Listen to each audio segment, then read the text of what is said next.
Welcome once again to Nintember, this time 2023 edition, and we got, as announced, Chibi-Robo, a game I have no clue about, except for this guy right here. Hey all, Scott here, and this is bad. Real bad.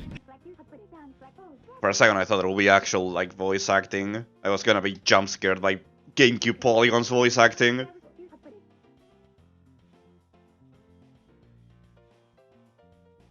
I always liked in games how, games from this era, I remember I think it was Ratatouille on the PS2. They had the collectibles just there in the middle of the in-game cutscenes. I always thought it was pretty cool. like, I always saw it as... obviously it saves time, right?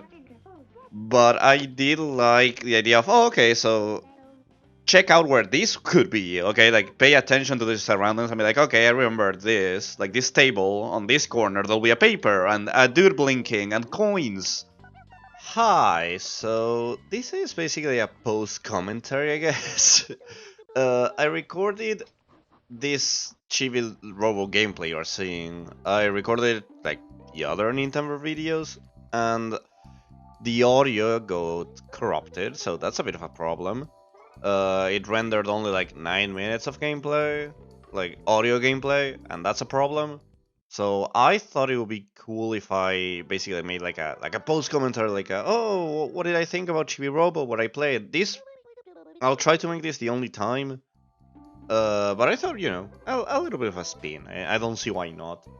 So Chibi-Robo is one of those games that didn't do very well. Like, the GameCube itself didn't do very well, but Chibi-Robo, man, poor little guy. Poor silly little guy, he tanked. Like, he didn't do very well. And he does have sequels, like, don't think he doesn't. He even has a Wii re-release. In Japan, that's the other thing. It's like, I don't know if they don't want to market Chibi-Robo, if they think it doesn't do very well here or whatever. But yeah, it just seems like it doesn't work in the West, you know. But playing this game, like playing the first Chibi-Robo, the one that every Chibi-Robo fan tells you to play, like the Chibi-Robo game, like the sequels to do whatever. If you want to think they don't exist, go and think they don't exist. But please play our first game. I think it's a pretty cute time. Like, I didn't play much. Like, again, this usually feels... These videos in Nintember, they usually feel like demos. Like, oh, I want to try this game. See if I get hooked into it with, like, an hour of gameplay or so. I can see it. I can see why it has, it has grown to be a cult classic, let's say. Why people do ask for Chibi-Robo to come back and whatever. I see it, I get it, I liked what I play, but I don't see myself being like super hooked into it. Like, yeah, no. At first I thought it would be um like a little adventure game, and I guess it kind of is. But you don't have like goals. Like, your goal is get happy points, which eventually, it gets you better upgrades and whatever, get money to be a better Chibi-Robo cleaning machine. That's fine. The thing is, I feel like personally I'm like a guy that needs like a goal.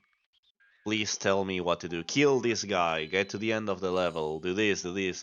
I'm not saying it doesn't have an objective, like you don't have a goal.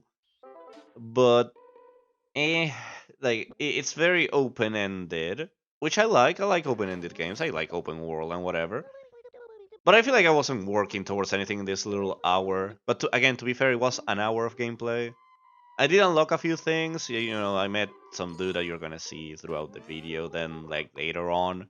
Again, this is all like sudden, oops, audio doesn't work. Better get working on a way to get this video out. You don't have much time. So sorry if my ideas are a bit scattered. I would say the game controls very well. Like, at first in the video, you might see me like finicking with the controls and the camera and the A button and whatever, but it's actually very intuitive. Like, after a little bit, it gets very intuitive. It's a pretty charming game. Like, if you want to play this game for any reason, I'll say it's very charming. There's a lot of character, a lot of wacky shenanigans going on. It's a very, very charming game. I like that. The thing is, I don't see myself coming back to this one for much more than this. Like, I can see why it's a cult classic. You know, those games are they aren't for everyone, but the people that like them really like them. I can see why it's not like a major Nintendo hit. The Chibi-Robo racks in the money. Yeah, it's very, very unique, and that's fine, obviously. But it's definitely not for everybody. Nothing wrong with the game. It's just the setting, the objectives, the gameplay, the whatever. It's very, very, very specific. Like targets a very specific demographic that I don't even know what this demographic is. I guess puzzle demographic, like puzzle adventure, maybe exploration. Like whenever I was playing the game and in this lost audio recording, I kept calling back to Banjo-Kazooie for the characters, like the dialogue, the characters, and all the wacky things, and even the quote-unquote voice acting, like the buh buh buh buh, that sort of voice acting. And then I kept going back to Pikmin. Not only because it's the GameCube, right? And we did play Pikmin last year, but mainly because of the resource management. You have like this little plug. Like you know, you're a robot, you need electricity, you have a battery. So often you need to find a socket and plug yourself into it and get recharged, and that's how you also save and whatever. That's cool. I like that, and I am very appreciative that they have a lot of sockets through. I only got to play the living room. Maybe other areas get harder, but through the living room you have a lot of like sockets to recharge. I really appreciated that. I thought that was very neat. The thing is, it reminded me of Pikmin because of the resource management. Like, oh, if you're using your abilities, your propeller, for example, or you are running faster, or you're climbing or pushing stuff, your energy drains quicker, which makes sense. Yeah, like you're making a harder task, I guess if you wanna call it that, like a harsher task. The thing is, there's that resource management thing going on. So I thought it was pretty cool, and again, Pikmin came to mind. I see Pikmin and this being very similar. So if you like Pikmin, maybe you like this. Instead of controlling like 100 bugs, you control this little guy, and you manage your techniques. You meet all these quirky dudes, and you meet these shenanigans, and the family loves you, and you clean the house and all that. I think it's a pretty cute, charming time. Thing is, the reason why I don't see myself coming back to this one, at least for now, is like I I liked what I played, but I didn't buy with it. Like, oh my god, I need to do more. It felt like I feel like my mentality was also going into this like a demo, but it didn't hook me, right? Like, I don't think I was converted into the Chibi-Robo cult classic fan club. Not saying, oh, thank God I dodged a bullet or anything like that, obviously. Like, it's pretty cool that it has such a passionate fan base.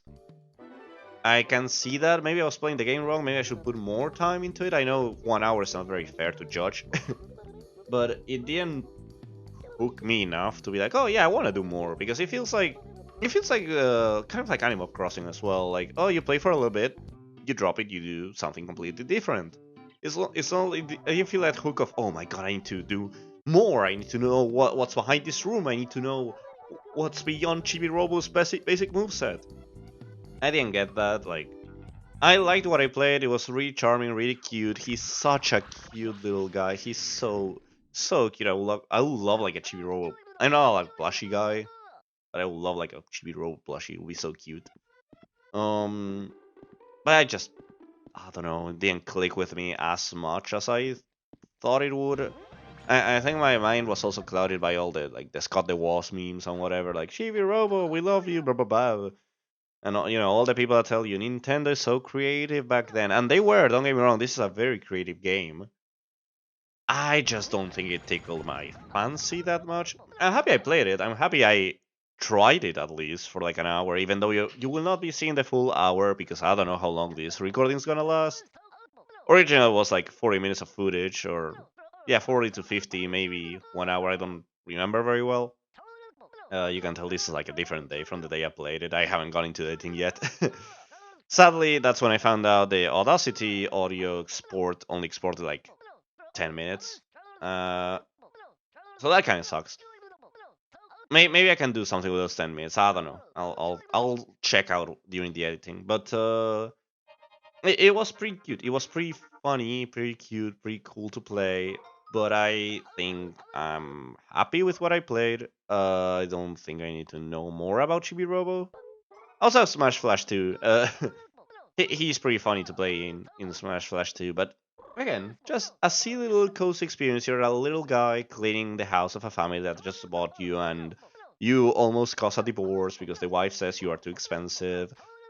So that's also fun. But yeah, you should if you can, because again, Chibi-Robo, this game is not re-released on anything outside of the Wii. So you either have a GameCube, a Japanese Wii to play this game in Japanese, or you have Dolphin, which obviously is what I did. So if you're interested in what you saw or you know of Chibi-Robo, go give it a shot. I would say it's worth a shot. You might like it far more than I did. You might hate it. I didn't hate it. I thought it was fine, but I don't know. Just not every genre is for everyone, you know? And this little guy, sadly, was okay. He was okay. He was fine.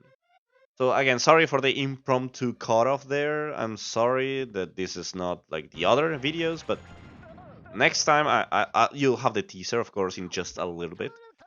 But next time I promise I'll make a better recording, a better export, a better whatever. It's been a little bit of a little bit moving these past few days, so sorry it just sounds so rushed. I'm sorry about that, but we'll make up for it. Here goes the teaser for next week. I'll try to do this weekly and complementing with the streams for the streaming game that will not be revealed. The stream will just appear in your sub box. You should subscribe. See ya.